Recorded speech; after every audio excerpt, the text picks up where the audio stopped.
when you're deciding what type of niche to pick, you need to decide what do you personally enjoy doing, you the therapist, because you're the one that has to bring the energy and bring the skill to the table. So what do you enjoy doing, and what do you think you're going to enjoy doing repeatedly? Really good for business. They are really good to consider as a therapist, these repetitive treatments. You're a freelance makeup artist, like, do you like the traveling in a car, going to a wedding, going to people's houses, or do you just enjoy makeup on yourself? They can't just work for the money. It's not about, oh, what treatment makes the most money.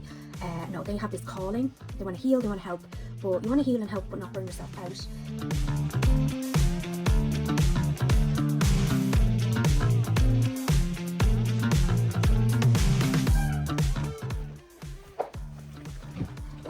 Hello, hi everybody. So I'm back again with a quick video all about, this is for like student therapists, if you're newly qualified or if you're already established in the industry but you want to like turn things around and remarket yourself and just get a fresh look. So this is about picking a speciality, a niche as such, for your treatments. And why is a speciality so important? Why is that good in the beauty, spa, holistic world? Like, why is that so important? It actually is amazing. It's amazing for marketing because you can really hone in. It's so good for therapists to pick a speciality because people want to go to experts. It's the one industry where you can really hone in and specialize because they'll pay extra basically for an expert, a specialist, because it's a skill-based, practical exchange of value, money for your time, for your skill, for your experience, and for your knowledge and your science and background information.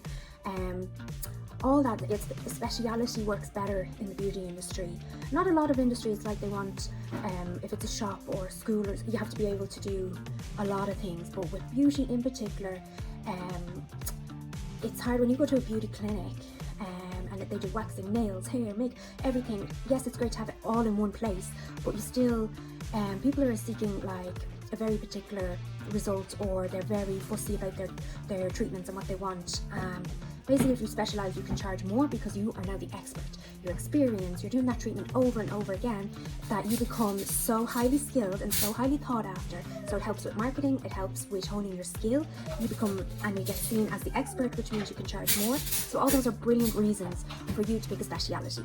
And I'm going to help you decide on which one that would be, because when you do beauty school, you tend to do a lot of, or massage school, if you do energy treatments, aromatherapy, reflexology, if you do any of those, you tend to have a broader range. So like, even say you do reflexology, I did a separate course in like reflexology for pregnancy, but there's also reflexology for fertility, for cancer care, for like all these specialities for children. Like if you're a yoga teacher, you can do yoga for kids, and you see how you can market yourself better. And you can, if you do those specialized courses, you can charge more. There's so many. It's okay in the beauty world to have like niche down. If you don't feel like it's restrictive, like it's great to know how to do everything and be a well-rounded therapist when you're starting out. But to think of the future, I'll go through that now. So, when you're deciding what type of niche to pick, you need to decide what do you personally enjoy doing, you the therapist, because you're the one that has to bring the energy and bring the skill to the table. So what do you enjoy doing, and what do you think you're going to enjoy doing repeatedly, over and over? So for example, you love makeup, but do you love doing makeup on yourself, or do you love doing it on other people? Like the whole, like if you're a freelance makeup artist, like, do you like the traveling in a car, going to a wedding, going to people's houses, or do you just enjoy makeup on yourself? Like, there's a big difference. So before you pick a makeup niche, like, okay, you love makeup and you love doing your own makeup, or you love doing your friend's makeup, and you enjoy it, and you're like, I can't believe people want to pay me to do this. But does that mean you're going to be a YouTube makeup influencer, like putting on makeup, taking off makeup, putting on, like, the whole doing your skill is one thing, but then marketing and the business side and uploading videos and tags and hashtags and keyword searches and all that, like on top of it, are you posting schedules? Like, is that what you're into? Like, you have to really break down the detail of what your niche would involve on a daily basis. So for example, I used to not be a fan of practically doing waxing. I used to think it was messy and it took up time. I much preferred doing laser hair removal, the whole science part behind it and technical part, and like how you have to know your jewels and your settings, and you have to know about like sun exposure and the Fitzpatrick skin scale and all that. But like, what I'm trying to say is waxing is what they always call in the beauty industry, in the spa world as well, it's your bread and butter. Like, and it's great. That's why I like laser is a good one to get into as well. It tends to be in medi-spas, and it tends to, you need to learn a lot of skin treatments and stuff, but you can become a laser specialist. Now the machine, you really have to love it. With laser, with waxing, with these kind of repetitive treatments, which you mightn't think are that transformative or that exciting, they're really good for business. They are really good to consider as a therapist, these repetitive treatments. You might love doing massage and the spa end of things, but that's very energetically, physically demanding.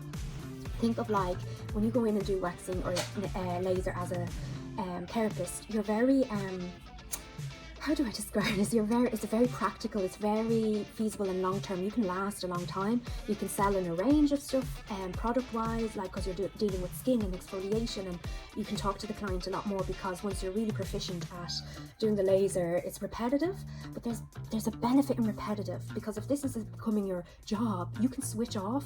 You can have like obviously not switch off, you have to be attentive to your client obviously, but if you're having a long week or the end of day appointment, you have to be sharp obviously. But what I'm trying to say is it's not as energetically or spiritually draining to do these kind of treatments. Like, you have to consider nails. If you're sitting down, that's a bonus. Reflexology is a great one because you can sit down. It can be energetically draining, but there's a lot of like quiet moments in the treatment, so this will make you last long, career longevity.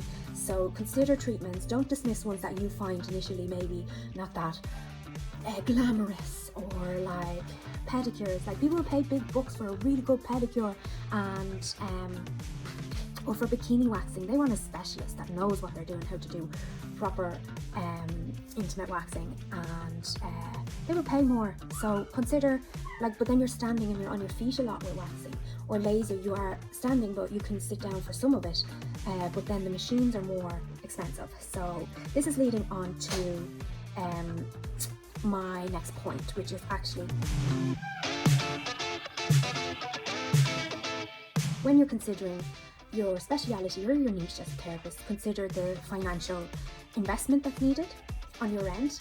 If you're going to set up specialized like equipment, like certain treatments are going to have a less, are you going to rent in a salon? Are you going to set up completely by yourself?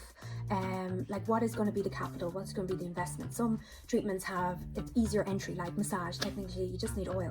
So it's great when you go to a salon and you say, I just need to rent your treatment room per hour or per like half day, or I come every second weekend and I'm just going to rent on the Saturday, Sunday for the day, promote me in the salon, and all I need equipment wise is what you already have. Like, it's a great sell. You can be like, even with massage treatments, reflexology, holistic treatments, or energy treatments are just the best, because you don't need, it's you that's showing up and you're the skill, you're the thing they're paying for. So do you understand that other treatments may need, like waxing needs temperature, electricity, laundry, yes, massage needs that, but what is the overall capital? So consider that as well.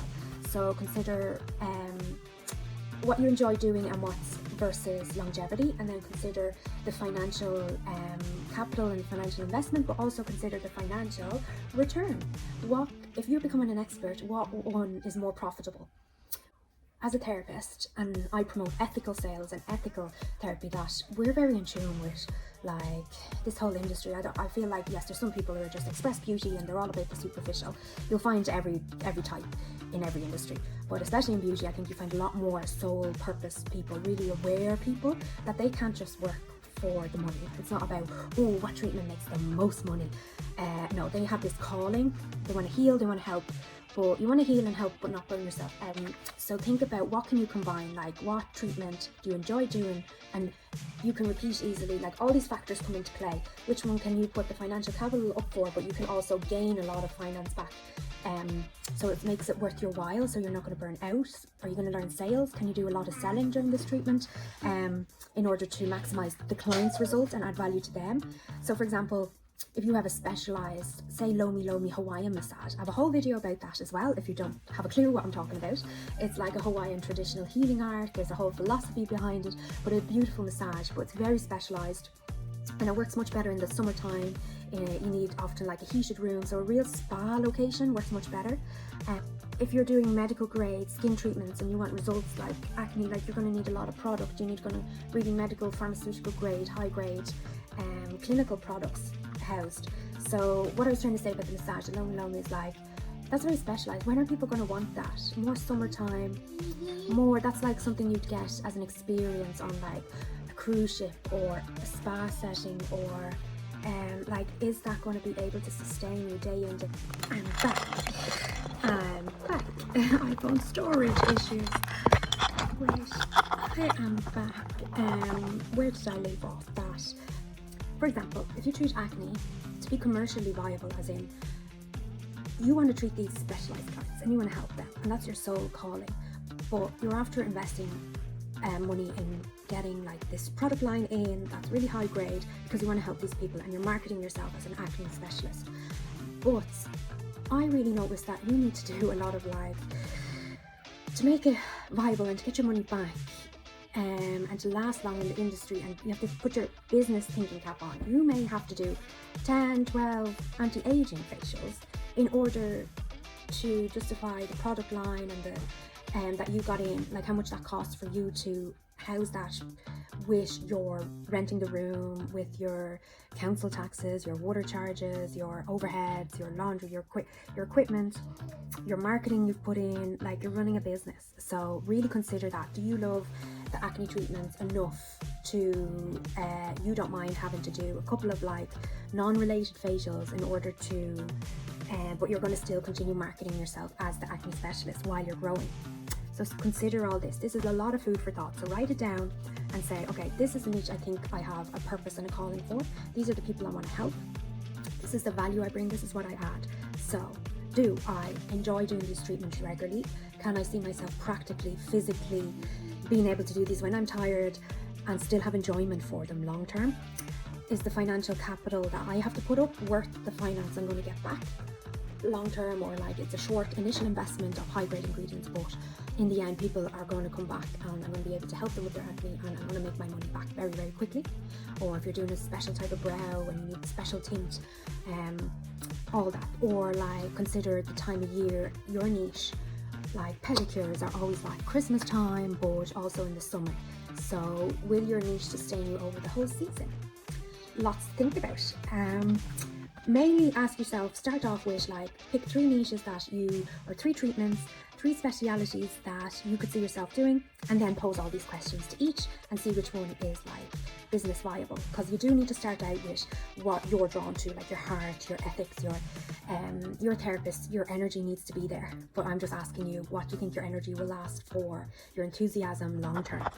Will you get it long term, and can you do it in a business? I know you don't want to think about like the business, it's not about that, but you can't be all, that's combining the masculine and the feminine. You can't be all just, no, this, I just want to do sound bath treatments, that's my calling in life. Yeah, but how are you going to book those classes in? Can you pay for that? Are you going to be commercially like able to sustain yourself?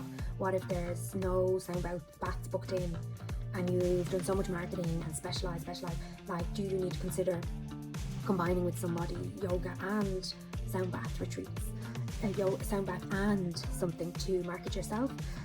Maybe your speciality, you can combine it and play around a bit. Lots of food for thought. So my next point is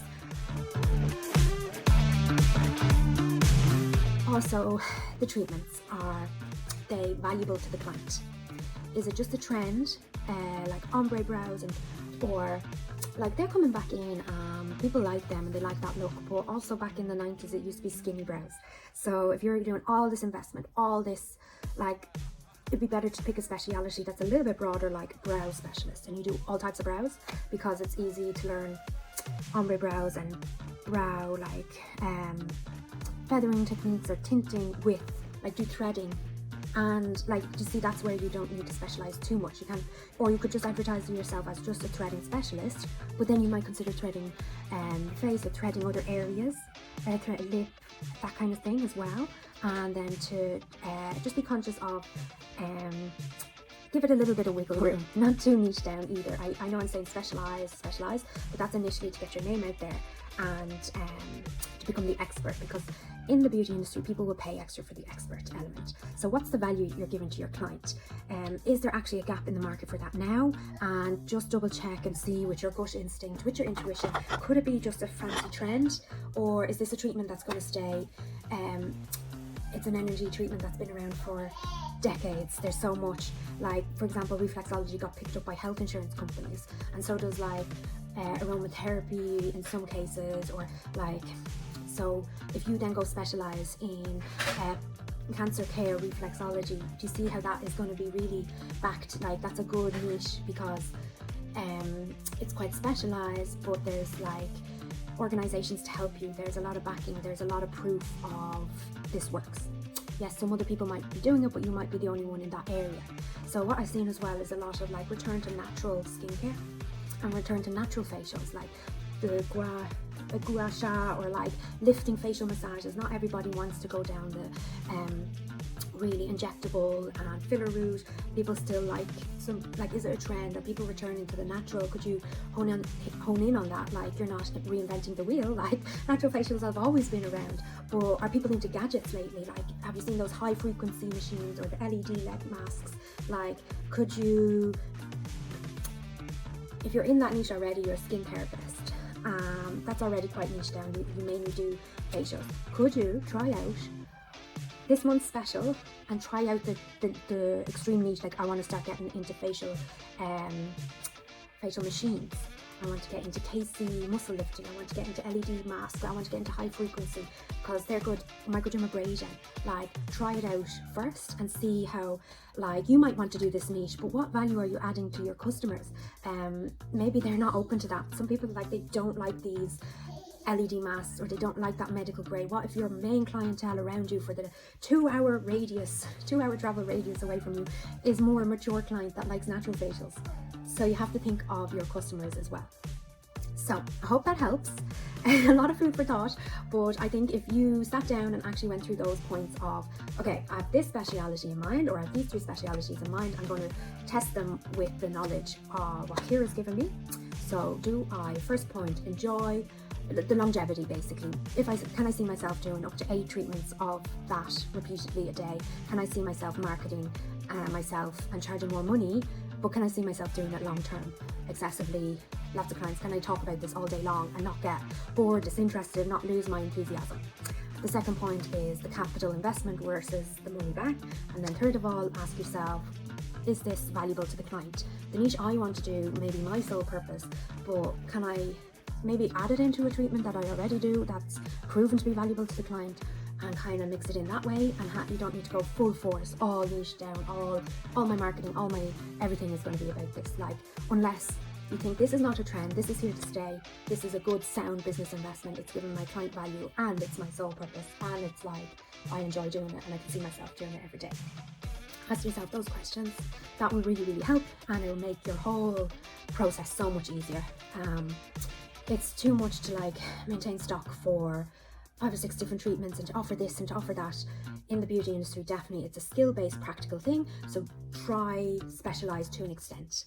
Embrace it, try it out, do some special, try the treatment you want to specialize out where you currently are. Like, if you're in a clinic or you're in a spa, go to your manager, go to your boss, say, I'd love to do this monthly promotion, I would like to be the head therapist, I would like to start promoting this, can we do it a trial run, 3 months of this special discounted 10% off for this treatment, I want to become a specialist in this.